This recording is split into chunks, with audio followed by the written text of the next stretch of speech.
Let us continue the next question. Question number 31.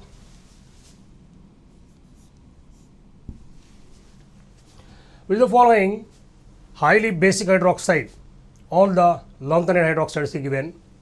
While discussing about the lanthanide contraction effect, I said from left to right that ionic and atomic sizes are decreasing. Then for lanthanides from left to right, the basicities of oxides and hydroxides gradually decreasing. At the ionic side is decreasing, the basicities of oxides and hydroxides gradually decreasing.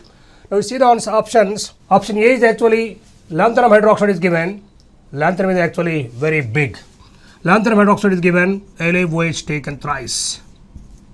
Second option, praseodymium, PrOH taken thrice.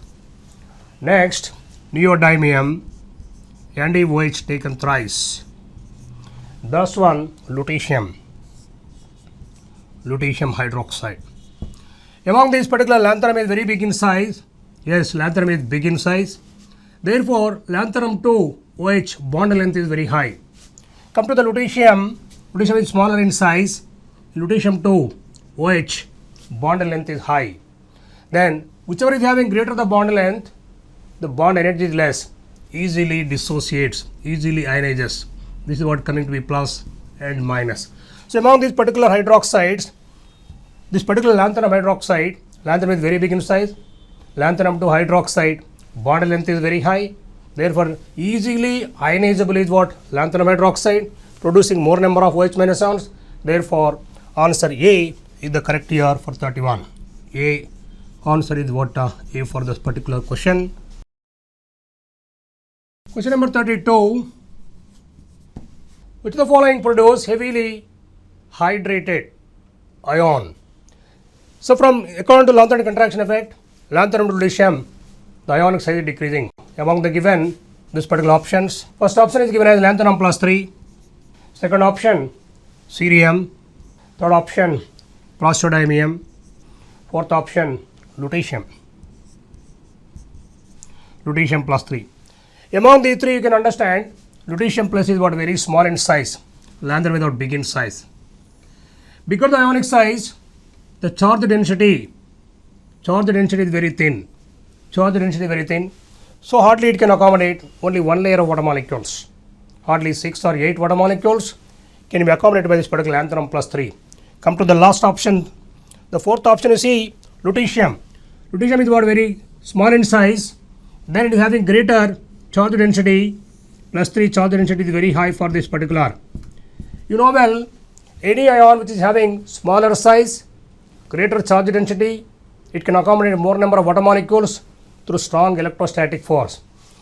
Look here, lutetium plus 3 can accommodate not only one layer of water molecule, first layer, second layer, third layer of water molecules, it can accommodate. So 3 layers of water molecules it is accommodating, more number of water molecules can be accommodated by lutetium plus 3. Therefore, lutetium plus is what? Heavily hydrated. So this particular 32, question number 32, that answer is what? D. Question number 33, the number of unpaired electrons in ytterbium plus 2, europium plus 2 is. See option A, it is given as what? 27.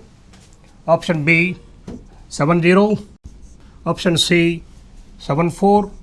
Option D, it is none. Ytterbium plus 2. Ytterbium plus 2 electronic configuration is what? F14, D0 and S0. D0 and S0 is the electronic configuration ytterbium plus 2. And coming to next one, ytterbium plus 2, then europium plus 2. Europium plus 2 is what? It is F7, D0 and S0. D0, S0. Now we consider in the case of ytterbium plus 2, here there is no unpaired electron, and in the case of the here 7 unpaired electron, the answer should be what it is, 0 and 7 should be there, 0, 7, but options are not given, 0, 7, 7, 0 is given. Therefore, here answer D, the correct one, answer D for this particular 33 question number. Coming to question number 34. Separation of lanthanides and ion exchange method is based on. See, option A is given as size of unhydrated ions. Option B is given as basicity of hydroxides. Option C is given as size of hydrated ions. Option D is given as solubility of their nitrates. Solubility of their nitrates. So among this particular option B, you see B is basicity of hydroxides, nowhere related to separation of lanthanides, and the size of unhydrated ion, nowhere related to this particular. Ion exchange method is based on only sizes of hydrated ions. A bigger hydrated ion, consider lutetium plus 3 ion, which is heavily hydrated. A bigger hydrated ion is not actually sticking into the ion exchange resin, ion exchanger. Therefore, whichever the bigger in size, lutetium plus 3 heavily hydrated, this is what first eluted, which cannot fix into the interatomic spaces, intermolecular spaces in the resin. Therefore, whichever the bigger hydrated ion, that is eluted first. So according to this particular separation of lanthanide ion, based on what factor? The separation of lanthanide ions by ion exchange method is based on sizes of hydrated ions. A bigger hydrated ion is eluted first, followed by smaller and smallest.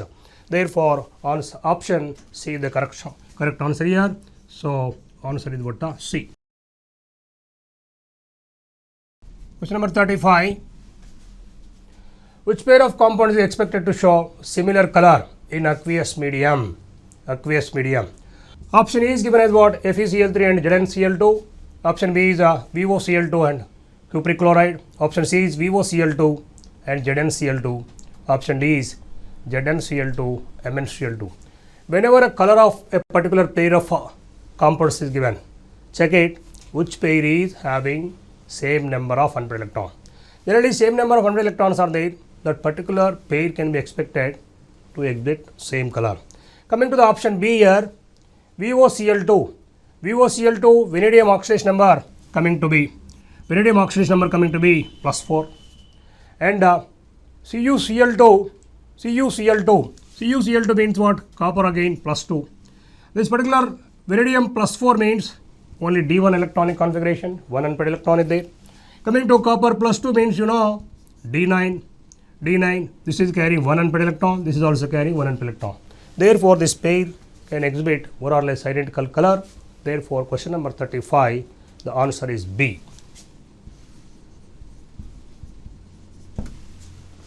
Coming to question number 36, acidified solution of potassium dichromate when treated with a solution of iron peroxide forms a blue solution that is subsequently turns into green on standing.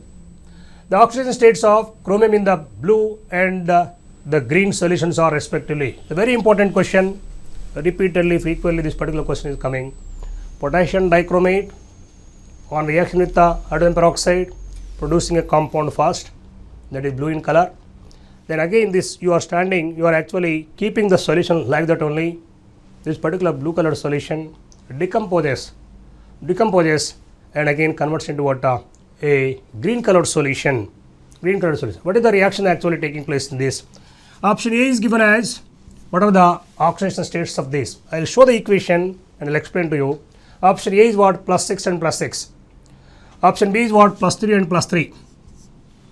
Option C is plus 3 and plus 6. Option D is plus 6 and plus 3.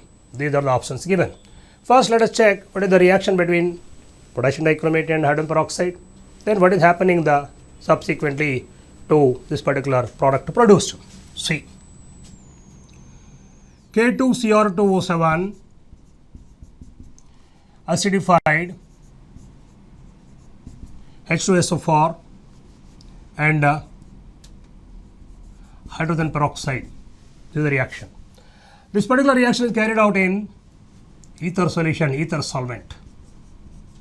See the products what you are getting here. This will be giving rise to 2CrO5 chromium peroxide you are getting. Chromium peroxide plus chromium peroxide, and you are getting K2SO4, K2SO4, and check it how many water molecules, 5H2O, 5H2O. This is the reaction. This particular chromium peroxide, this is actually blue in color. Blue, this is serine only, ether solvent. Ether solvent only we are looking this particular serine ether solvent, blue color. This is what chromium peroxide. Read the name also, chromium peroxide. Chromium peroxide. Blue in color, chromium peroxide, seen in this particular ether solvent. The oxidation number of chromium peroxide is +6. So first compound oxidation number +6. This subsequently, this whenever you are actually allowing to stand for few minutes, it is most unstable compound. Why unstable compound? It is a peroxy compound. See this particular compound, butterfly structure, you might be knowing this. The structure of this particular compound is butterfly structure we call. This is the structure of the compound. The chromium in this is what? +6. It is a diperoxy compound. It is a peroxy compound, unstable. If you are allowing to stand for few minutes, slowly it decomposes in the presence of again same acid. How it is decomposing? See, this is what CrO5 plus again sulfuric acid. In presence of sulfuric acid, it is what 6. You take 2 CrO5 and 6 H2SO4. Then ultimately you are getting a compound Cr2SO4 taken thrice. This 3 Cr2SO4 taken thrice. This you take 4 times to balance it. 4 CrO5, 6 H2SO4, 2 Cr2SO4 taken thrice, plus you are getting 6 H2O plus 7 O2 you are getting. This particular compound is chromic sulfate. This is green in color. This is green in color. See, first a compound you are getting blue on standing, since it is less stable compound, it is converting into another compound. This is chromic sulfate. Blue colored solution after some time turns to green colored. But the oxidation number of this +6. But the oxidation number of this chromic sulfate, Cr2SO4 taken thrice, the oxidation number of this is what? +3. So answer D for this particular question number 36. Answer D. This is what D the answer for this particular question. The very important, and remember this particular balanced equations, how you are getting this particular chromium peroxide and again chromic sulfate. This is blue in color, this is green in color. Right. Coming to question number 37. Arrange the cerium +3, lanthanum +3, promethium +3 and ytterbium +3, increasing order of the ionic radii. What are given? C, cerium +3, lanthanum +3, promethium +3 and ytterbium +3. These are the ions given, and we have to arrange these particular according to their increasing order of ionic radii given. You know, according to lanthanide contraction, the lanthanides left to right, the ionic size is decreasing. Ionic size is decreasing. Now you see, whichever actually right hand side, they are having what smaller ionic size, left hand side they are having what a bigger atomic size.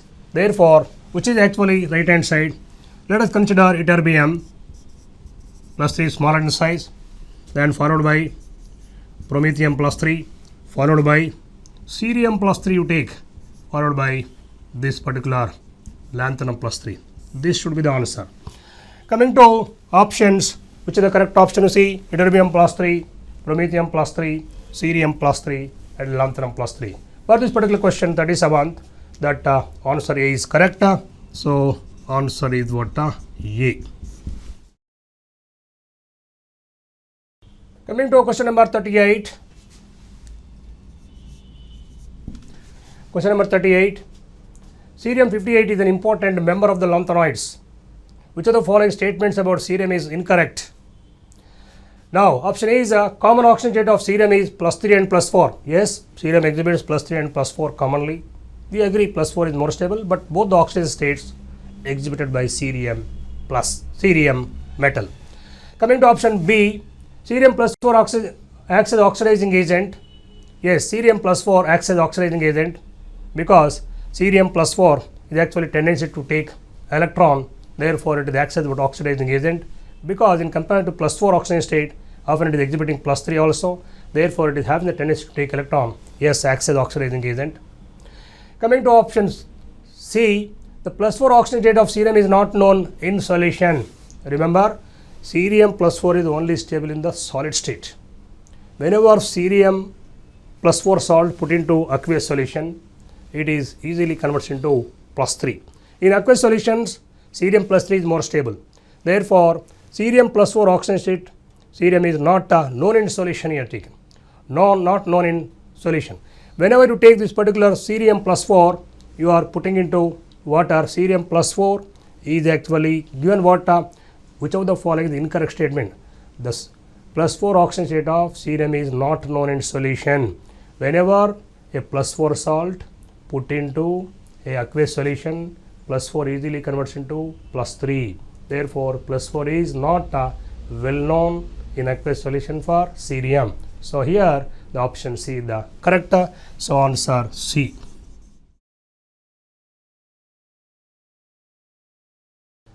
Coming to question number 39.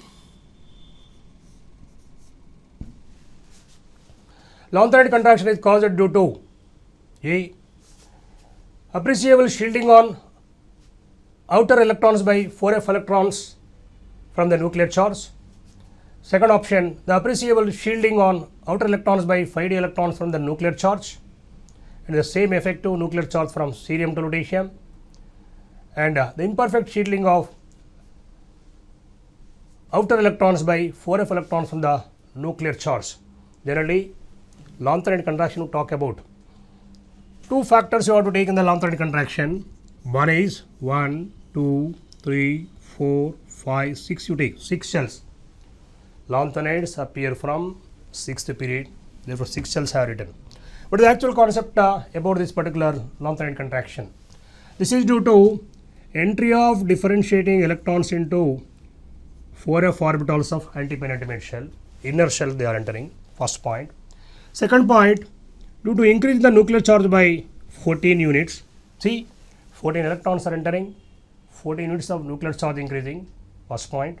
Second point, what you say, in addition to all these, 4f orbitals are poor shielders. Therefore, nuclear charge is directly working on this outermost orbital electrons we see. Because of this particular reason, this particular outermost orbital electrons are dragged towards the nucleus, attracted towards the nucleus. This is the reason for Lanthanide contraction.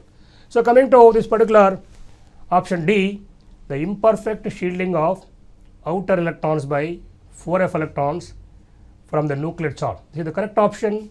This 4f orbitals are poor shielders, therefore outer orbital electrons are dragged or attracted toward the nucleus, therefore gradually atoms are contracting.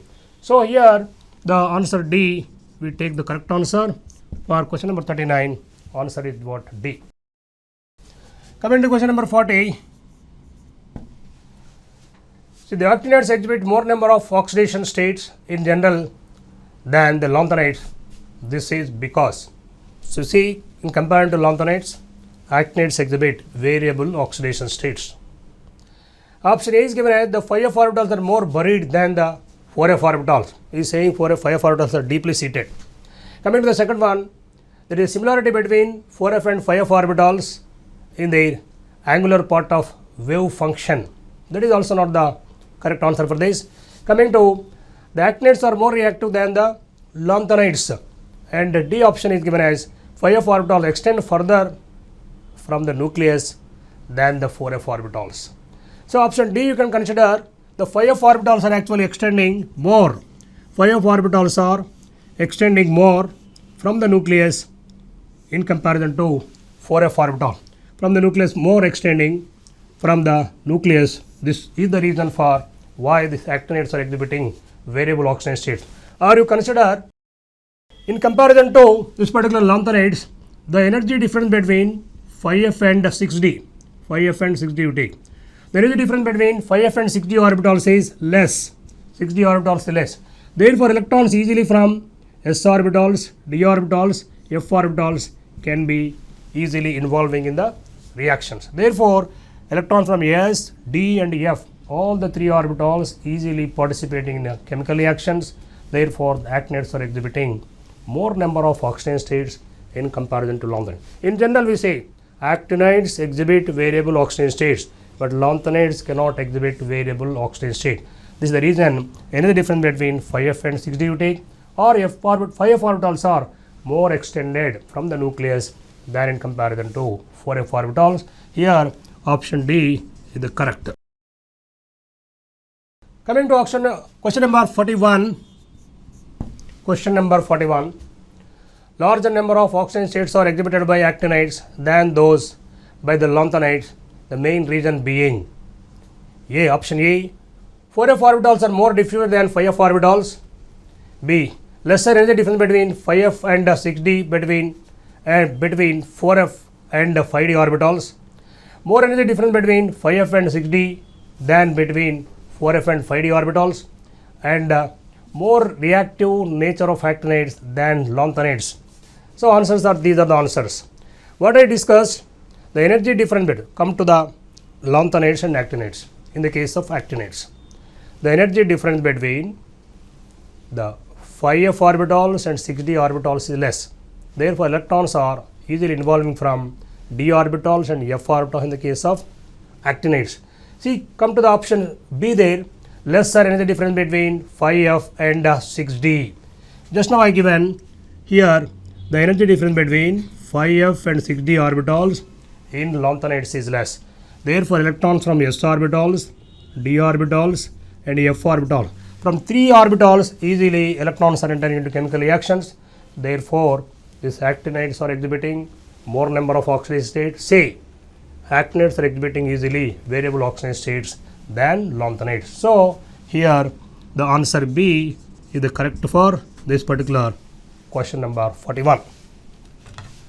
Coming to next question number 42. Question number 42. In context with the transition elements, which of the following statements is incorrect? About transition element, which of the following is incorrect is asking. Coming to the question number, that option number 1, A you take. In addition to normal oxidation states, the zero oxidation state is also shown by these elements in complexes. Yes, in most of the D block elements, they are exhibiting different types of oxidation states and also exhibiting zero oxidation state. You take simple example, nickel tetracarbonyl. No, carbonyl is neutral ligand is well known. This in this particular what nickel is 0. Yes, that is correct. Coming to option B, in the highest oxidation state, the transition metals show basic character and form cationic complexes. So what is said, in the highest oxidation number, transition metals are showing basic character. That is wrong. I have given while discussion of this particular transition metals, a metal with different oxidation states whenever is given, choose the metal ion with lower oxidation state, that is more basic I said. The metal ion with higher oxidation state, that what I said acidic. But what is given in this option B, in the highest oxidation state, the transition metal is showing basic character, not basic character. In the highest oxidation state, they are showing acidic character. So, option B is incorrect here. Coming to the option C also, in the highest oxidation states of first 5 transition elements, all the 4s and 3d electrons are used for bonding. See, a D element, a D block element is actually exhibiting highest oxidation state. It is losing all the electrons from s orbital and d orbital. Consider manganese for example. Manganese you take. Manganese is exhibiting maximum oxidation state of +7. How it is exhibiting? Yes, it is losing electrons from d5 and s2. All the 7 electrons it has to lose, then it is exhibiting. Correct only. The maximum oxidation state for a D block metal is only possible when it is losing electrons from the d orbital electrons and s orbital electrons. So option C is correct here. Coming to the option 4, once the d5 configuration is exceeded, the tendency to involve all the 3d electrons in bonding decreases. Once d5 electronic configuration is exceeded, then first half and second half you take. The nuclear charge will be gradually increasing. Therefore, after d5 configuration, the nuclear attraction over the d orbital electrons increases. Therefore, losing of electrons whenever d5 electronic config exceeding d6, d7, d8 like that, they cannot easily lose the electrons as they are losing electrons up to d5 configuration. Therefore, here option B, so highest oxidation state of the transition metals show basic character. That is wrong. They are showing acidic character. So, here answer B is the correct.